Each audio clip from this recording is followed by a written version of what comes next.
Livro Oração de Avivamento, de Leonard Ravenhill, capítulo 18, Oração e Fé. Em uma série semanal transmitida pela British Broadcasting Corporation, BBC, um grupo de intelectuais de destaque que formavam o The Brains Trust, algo como cérebros confiáveis, tentava responder perguntas difíceis feitas pelos ouvintes.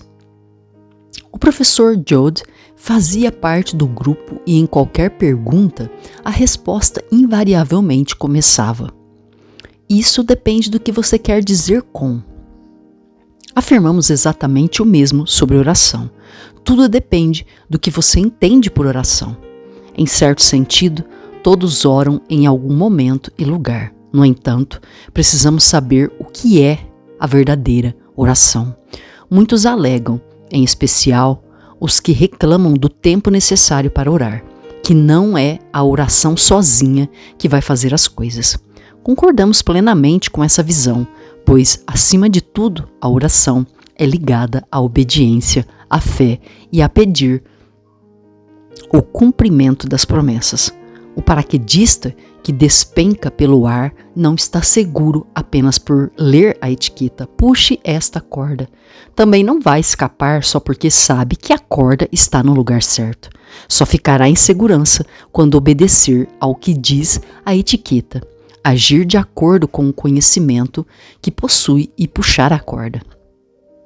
É por isso que a Bíblia afirma que saber não é suficiente. Bem-aventurados os que praticam essas coisas. Sabotamos grande parte da oração por causa da desobediência. Pensemos em um homem convicto de que deve jejuar. E surge a complicação. Teme que, se jejuar, a esposa vai brigar com ele, dizer que ele vai acabar com a sua saúde.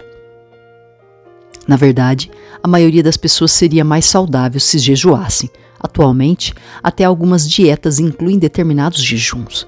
Contudo, no tocante ao jejum, a opinião do cristão não conta, nem a da esposa dele. Aqui, como em outros assuntos espirituais, a pergunta no julgamento é: o que a Bíblia diz? Deve ser acertado dizer que no coração dos que tiveram o privilégio de andar com Jesus, a sede pela oração surgiu pela simples razão de que quando ele orava, as coisas aconteciam. Colton disse: "A verdade pura, assim como o ouro puro, foi considerada inadequada para a circulação, porque os homens descobriram que é muito mais conveniente adulterá-la do que se refinarem. Não querem elevar a mente até os padrões, portanto, rebaixam os padrões até a sua mente. Será irrelevante aplicar esse método de testagem ao ministério da palavra? Para ser franco, não há na Bíblia coisas que estão acima da compreensão da maioria das pessoas." Enquanto Colton falou sobre elevar os padrões, podemos falar de pessoas ajustando a vida e o coração às exigências das Escrituras para que milagres e bênçãos fora de nosso alcance possam acontecer nos dias atuais. A Bíblia afirma que sem fé é impossível agradar a Deus. É comum ouvirmos dizer que todas as pessoas possuem fé. Para sustentar o argumento, fala-se sobre alguém que embarca em um avião. Não pede para ver a licença de voo do piloto, não verifica o certificado de qualidade do avião. Logo está cruzando os céus. O avião faz curvas, mas o passageiro não questiona se o piloto saiu de seu curso. Simplesmente permanece em seu lugar. E nosso informante diz que tudo isso ocorre porque o passageiro tem fé no piloto. No entanto, a analogia está longe de ser correta. O passageiro sabe, mesmo no inconsciente, que o governo exige que o piloto seja capacitado, que o avião esteja em plenas condições de voo e que o destino seja predeterminado. Ele tem fé natural, que não tem qualquer valor nas esferas espirituais. Paulo deixa claro em 2 Tessalonicenses 3:2 que nem todos têm fé. E Deus afirma que a fé é dom que vem dele. Parece-me que muitos escapam da rede no momento de um chamado à decisão vindo do altar, porque durante o sermão já rebateram todos os argumentos apresentados pelo pregador, que realizou uma defesa correta da condenação pelo pecado. No entanto, o ouvinte declara sua própria absolvição, porque pensa ele não fez nenhuma daquelas coisas que o pregador citou.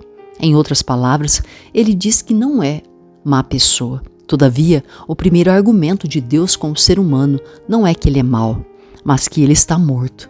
Ele falou: vocês que estavam mortos em seus pecados. O primeiro passo para recuperar a vida espiritual, então, é se arrepender diante de Deus. No altar, é tão comum ouvir as pessoas lamentarem por sua falta de fé. Estão certas, pois não a têm. É Deus quem diz. No entanto, deixe o pecador morto em seus pecados se arrepender. Esse é o portão para a bênção, e por causa desse ato de obediência, a fé virá como dom divino. Daí em diante, todo cristão será herdeiro com Cristo, com direito a todos os recursos que pertencem ao Deus que não tem limites. O Novo Testamento menciona a fé cerca de 340 vezes. Estranho notar que, apesar de todos os heróis da fé mencionados em Hebreus 11 serem personagens do Antigo Testamento, ele só menciona a palavra 2 vezes, Deuteronômio 32:20 e Abacuque 2:4. Paulo comenta favoravelmente a fé dos Tessalonicenses em sua primeira carta a eles. Não os acusa de não terem fé, mas sim de não haverem desenvolvido. Preocupava-se com eles, queria que os aperfeiçoasse o que está faltando em sua fé. A oração foi atendida, pois na segunda carta ele diz: devemos sempre dar graças a Deus por vocês, porque a fé que vocês têm cresce cada vez mais. 2 Tessalonicenses 1:3. A fé, que antes estava paralisada, agora crescia de forma superlativa. A fé cresce, e se quisermos agradar a Deus, isso tem que acontecer. Ela está acima dos sentidos, não se aprende nem habita na lógica. Também não teme ser julgada por ela. Pode ficar adormecida por algum tempo, como em Tessalônica. Contudo, depois pode ser acesa e levada a se apegar a Deus. Não devemos ter fé em nossa fé, mas na obra completa de Cristo, nas promessas de Deus. Podemos ter em nós a fé de Cristo, porque Paulo disse: a vida que hoje vivo na carne, vivo pela fé no Filho de Deus. E também Cristo vive em mim. O Cristo que em seus dias em forma humana creu em seu Pai, possibilitou o apóstolo crer como ele.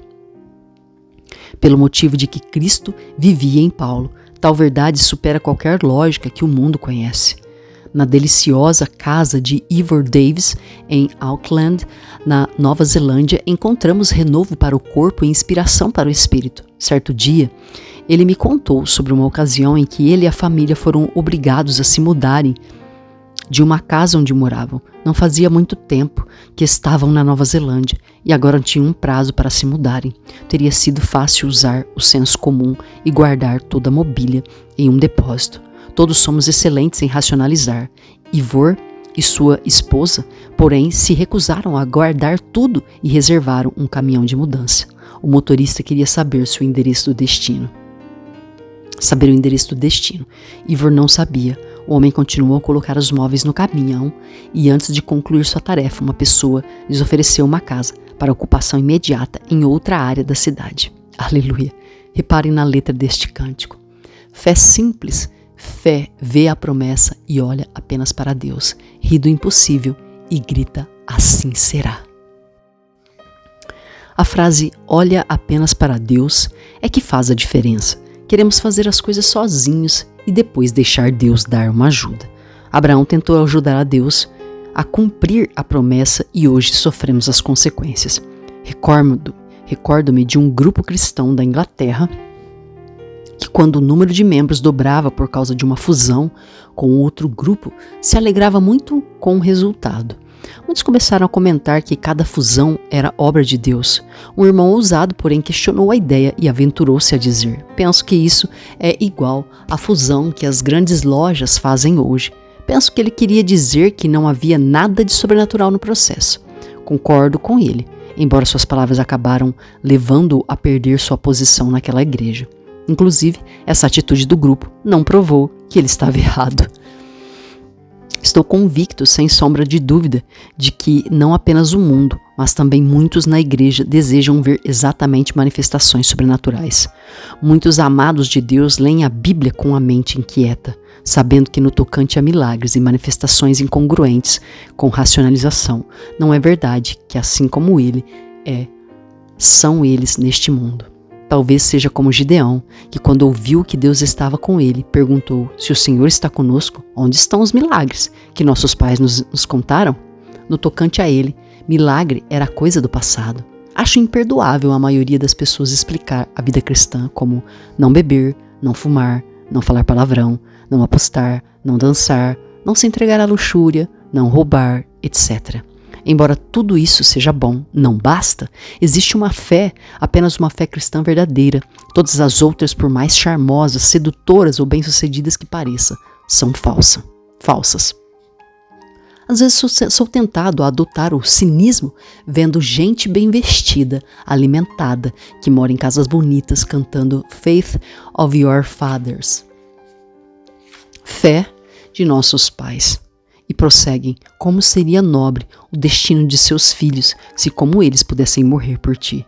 Segundo vejo, pessoas com vida de oração em pedaços, que mal podem ser arrastadas para uma reunião de oração no meio da semana, jamais seriam candidatas à coroa dos mártires.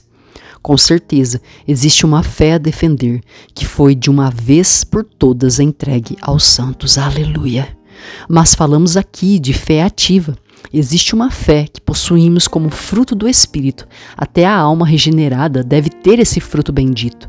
E, caro leitor, não se esqueça de que a fé, como o fruto cresce, amadurece e então produz novo fruto. Há também a fé listada como dom do Espírito. 1 Coríntios 12, 9. E há o descanso na fé. Ela não precisa se esforçar e se preocupar. Pode descansar. Haverá lutas contra principados e poderes, mas esse é o assunto. Ela ri das impossibilidades e clama: assim será feito. Tudo que temos ou que viremos a ter na vida cristã, em nossa vida terrena, chega a nós pelo canal da fé. A maioria de nós, santos, está profundamente adormecida diante da devastação que nos cerca e cairemos sob a amarga maldição contra meros, caso não nos levantemos e avancemos com Deus contra os poderosos. Oswald Chambers. Creio que hoje o inimigo está mais ousado, aberto, desafiador e determinado do que qualquer general do passado já experimentou. Em saber que existe um inimigo reside metade da vitória. Ele não era estranho ao Senhor Jesus, nem à Bíblia. Não temos o direito de deixar as pessoas na ignorância, sem apontar as obras dele hoje. Gordon Watt. Confira o próximo capítulo com relação ao zelo.